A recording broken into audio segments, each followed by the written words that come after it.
Hey everyone, it's the bad guy here, back with another video, and in today's video we're going to be going over how to pick which dungeons to farm in the game. Stay tuned.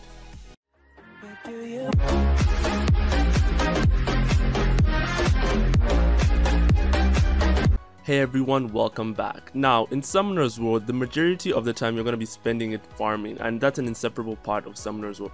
If you look at all the top players and the amount of time they spend farming for runes, you'd see that it's an extremely large amount of time, which goes for anyone who's trying to get better at this game. If you want to get better, you're going to have to spend a lot more time in crystals, farming the Kairos dungeon as well as their raid dungeons, right? So but while doing this, you have to be a bit smart about it. You have to understand that all accounts are not the same. Not all accounts are made equal. So what your account needs to get better is not necessarily what another person's account needs to get better. We also don't have infinite resources, and in this case we mean time and crystals or money to buy crystals for refreshes, right? Someone like me who doesn't spend a lot on buying crystals, and anyone who's free to play will have to be very smart in allocating the free crystals that they get from competitors, from events and TOA and other parts of the game into which part of the game they'll be farming, right? So you can't really be a jack of all trades. You need to be more strategic when choosing how to farm, and that's where this video comes in, right? So the resources we have in this game that will limit us basically when it comes to farming is time, because you can't spend all day you can't spend all day just farming, and the other one is crystals, so because you end up running out of crystals. So I believe that the best way to do it is to pick the dungeon that will benefit your box the most, and then focus on that instead of being a jack of all trades. Now in this video I'm going to be going over 3 points that I believe you should think about when you're choosing which dungeons to farm, starting with the most important and going down lower and lower into from the most important to the least important. Alright. Okay guys, welcome back. Now we're here at the Kairos dungeon, and the first point that I have for you guys today is that when it comes to choosing which dungeons to farm is you have to consider your level of progression. Can you, and what I mean by that is, can you auto Giants Keep, Dragon's Lair, Necropolis, and the other places, which is Rift Beast and R5. These are the 5 places that you can choose to farm, excluding scenarios, which you don't really farm when you're later on. You don't farm runes there anymore in your later game, right? So you have to pick from these dungeons, and in order to pick, you have to be able to auto them, right? So if you can only auto Giants, then you'd want to focus on only autoing Giants. If you can only auto Giants consistently, and you can kind of auto dragons but it's not a consistent run, then you should just focus on Giants until you can get you can get your rune quality good enough to be able to auto dragons and so forth. It's also the same with Necro. Necro is actually the hardest dungeon to auto in the game. I mean, at least in Kairos dungeon. Excluding R5 and the Rift Beast, it's really hard to actually get an auto team for that. So don't force yourself to manual it or just do B8 or B7. Forget that. If you can auto Giants and Dragons successfully enough, then you should forget about Necro and focus more on the dungeons that you can do consistently. So as you keep on doing those dungeons, your rune quality will slowly but surely keep on increasing, and then you'll eventually be able to do the harder dungeons. Once you get the monsters and you 6-star them, it should be a piece of cake. That's the whole point. That's where level of progression comes in. If you can only do Giants, don't fret on wanting to do dragons. Just be patient and do Giants until your rune quality improves, and then you can finally do Giants because you have the monsters ready. Then you just give them, they already have the good runes, so they'll be able to auto that, and slowly once you're able to do dragons, you have the violent revenge runes, which you'll be able to put on your team, which on your team that you want to use in Necro, right? So you'll eventually be able to Necro, and then eventually you'll use those same runes on your monsters that you'll use in raids. And that's what I mean by progression. Don't force yourself to try and do things that you shouldn't, that are too hard for you at the moment. Just focus on what you can do, like Giants. Don't be ashamed that you can't do dragons just yet. Just focus on Giants. I mean, some people can just focus on Giants the entire time until they have 50-second runs, then you can think about doing dragons. That's the main point that you have to consider when choosing which dungeons to farm, obviously. Okay guys, now we're moving on to the second point that I have for you today, and that point is gonna be your box, your account. Now when you're choosing which dungeons to farm, you have to, the second thing that you have to consider is your account, what monsters you have, what your box needs, what type of rune sets that they need to perform at their best. Now you can look at my account here. What I usually tend to gravitate towards farming, I farm Giants B10 more than anything else, and the reason why I do that is because of my box. You see over here, the core monsters that I use in the game, the ones that I cannot, that I use in most places in the game, I prioritize farming the dungeon that will give them the best runes. You understand? So like one of my best monsters over here is the Moth, and the runes that he needs most are despair runes, right? The offset, you can go with Nemesis or Will, but those aren't really important. The most important is the despair, because you know when Samat comes back, he can stun, and you can just get by with the despair set and not the Will and or the Nemesis set. So you can avoid, because Necro is really hard to farm, right? And you can't do Necro, right? So you can just focus on Giants if you have a Samat, right? Get the good despair runes on him, and then maybe use another set like Blade until you're able to farm. Successfully farm the Necropolis to be able to try and get those Nemesis and Will runes. Same goes for another one of my core monsters is Juno, which I use on my defense. Also needs despair runes, so I tend to focus more on Giants, things like that. You know, you have to consider my Okeanos Swift. Okeanos mainly needs Swift runes, so I don't need to be able to farm Necropolis to do that, so I can just focus on Giants B10. Same with my Zyros, he's on Swift runes, and it will improve more with better Swift runes, so I just keep farming Giants B10. Chiwu, Despair, so you can tell, I looked at my box and the monsters that I had, and even though Jamara could do very well with the Violent set, he's not a really core monster. I don't need him completely to be able to PvP. He's just like a kind of support auxiliary monster that I use sometimes in Guild Wars and sometimes in the Rift of Worlds in R5. Other than that, he'll do just fine on a Swift set, and he does. I haven't changed his runes. His runes are really okay for me. So the only people that actually did need violent runes, which were Chisun and Veramos. These are the only two monsters that have good violent runes on, and they're not even the best, because I don't really want to spend too much time in how do I put in dragons, because it's just gonna benefit a few monsters, but it's gonna leave a lot of other monsters that need good runes from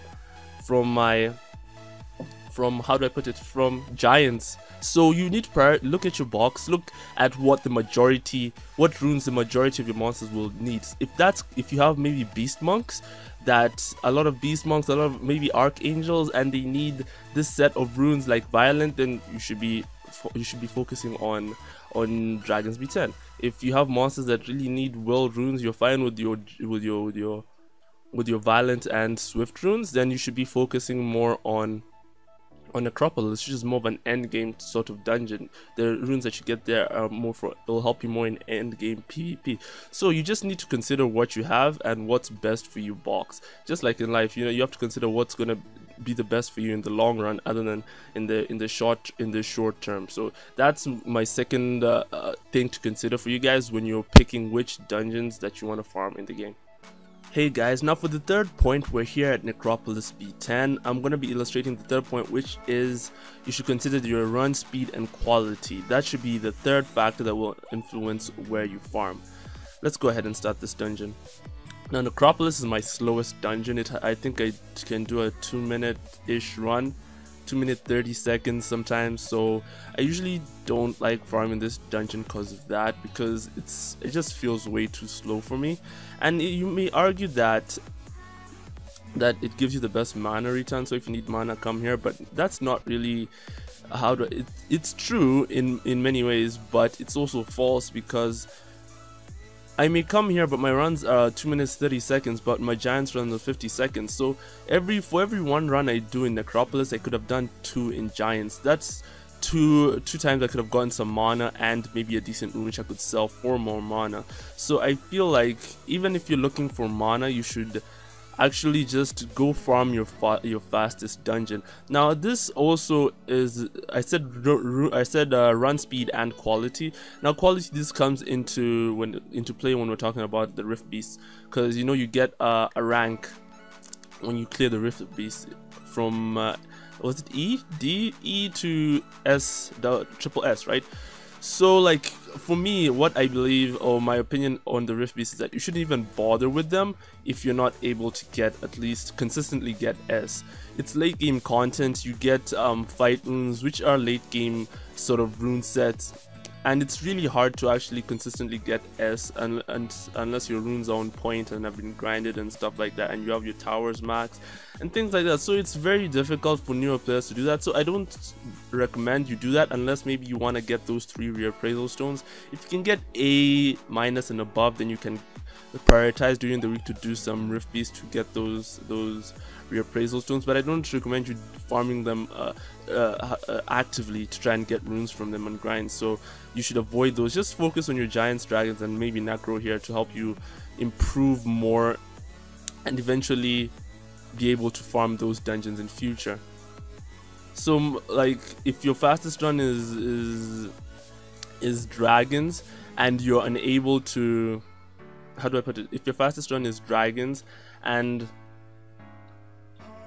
let's say you don't really need runes from anywhere else, there's nothing pending in your box, maybe you haven't gotten a new monster that requires a certain rune set, then farm your fastest dungeon, because the fastest dungeon you have, because it will give you more mana to upgrade your runes, and it will also give you sets for some of the monsters that you need, right? Because no one ever doesn't want violent runes, or no one doesn't ever want good swift runes. You'll always need these runes. So just focus. If everything else held constant, you've progressed far enough, and your box doesn't really need a specific rune set or doesn't lean towards a certain rune set, then just follow and farm your fastest run dungeon, which is usually giants for most people, and you won't really regret it, because I mean, like I said, swift runes always needed, and so are good despair runes. So that's the third thing, that it's not as important as the first two, but it's also pretty important when you're picking where to farm. I don't know if we'll be able to do this run.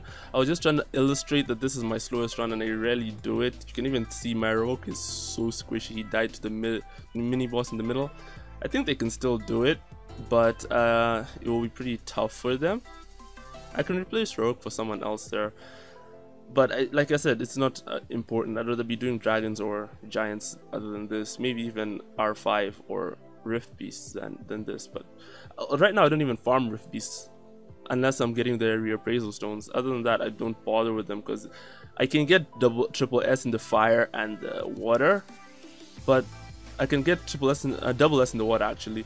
But for when it comes to the wind one, I can only get like an A+, and it always feels like a waste. I could be spending this mana in R5, or not mana but energy in R5, or in trying to get better swift runes from, or violent runes in dragons, so, or even necro. So I just avoid it until I'm able to consistently, at least my runes are good enough for me to be able to get consistent triple S and whatever. Honestly, I think I'm gonna quit this because I've gotten my point through. So run speed is also quite important when it comes to picking which dungeon you farm. Okay guys, now we've reached the end of the video. I hope that 3 things that I mentioned before for you guys to consider when picking which dungeons to farm will come in helpful, because I remember when I was trying to pick which dungeons to farm, sometimes I used to think like maybe I'll farm dragons on Monday, on Tuesday, on whatever, trying to come up with a timetable like that, but it didn't really work out, and actually ended up working out for me when I just decided on a single dungeon to pick out and farm, and it helped me progress so much faster. Like I went from C1 to C3 very fast. I improved the runes on all my core units that I use on defense and offense, because Lucians just need, you can farm giants and get the rune sets you need for Lucians, because look at my Lucians, I think they're pretty good from my standpoint. Maybe yours are better, but these are the runes that I have on my Lucians, and I got them all from giants. So you can even give them a broken set from dragons, if maybe dragons is the dungeon that you feel is best for you, right? As long as they're really good, they'll work out, right? Because you've been spending so much time on that dungeon that the quality of runes from that dungeon is so high.